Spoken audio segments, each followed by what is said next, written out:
right? And by the way, President Biden and Vice President Harris have been campaigning their behinds off, and there is a war chest of at least $100 million prepared for the general election. If there is a new Democratic nominee, that money cannot be transferred, okay? I'm just like telling you what I know, all right? It can be transferred from a top of the ticket to number 2 on the ticket. It cannot be transferred to someone else, all right? From what I have known. I can also tell you that I have stood up in rooms with all of these people, and I have said, game out your actual plan for me. Game it out. Have you looked in, like, what are the risks of this going to the Supreme Court? Like, what are these things, right? And I'm not here to, like, assert any major thing. If y'all want to come with the receipts in the comments, that's fine. But what I can tell you is that I have stood up in rooms of folks making these decisions, and I have raised these questions, and no one had an answer for me.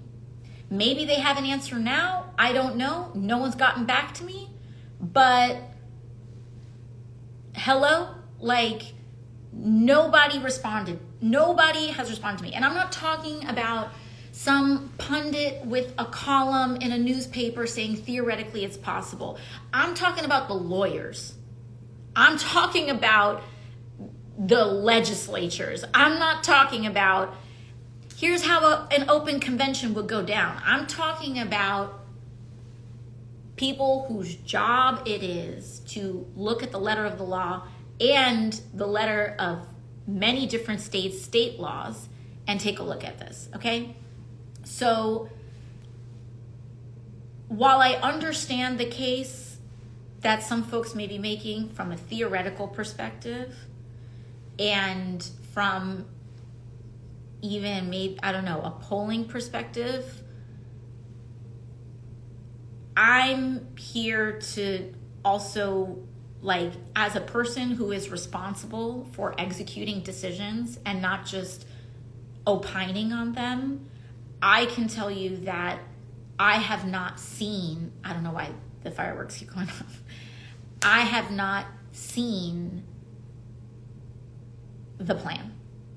And when a convention is in 4-ish weeks, when Michigan has to finalize their ballot 2 days after the convention concludes, which, mind you, you have an open convention. The convention could then go on for days if you have a bunch of nominees. And then before you know it, you blow past the Michigan deadline if you don't have a nominee in 2 days or whenever it may be.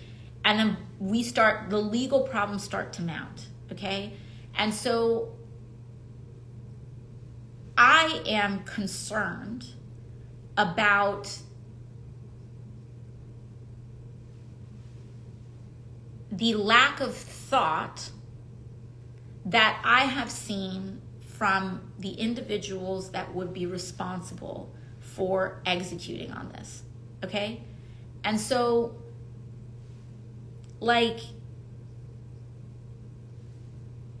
that is before the fact that, you know, people want to talk about polling. I'm not here to tell you, like, polling is amazing. In fact, I'm pretty sure that if there was a candidate that the polling was like a slam dunk on, maybe all this would be going down differently right now. But there is no safe option. There's no safe option. And I think given the stakes of this moment, we all want to run to safety and we want to run to the sure thing. And I think it's important to operate with integrity. If you 10,000% are super convinced that the candidate or the president cannot beat Donald Trump, then, like, do what you think is in your good conscience. But I have not seen a scenario an alternative scenario that I feel does not set us up for enormous peril. Based on what I'm noticing privately and what I see publicly.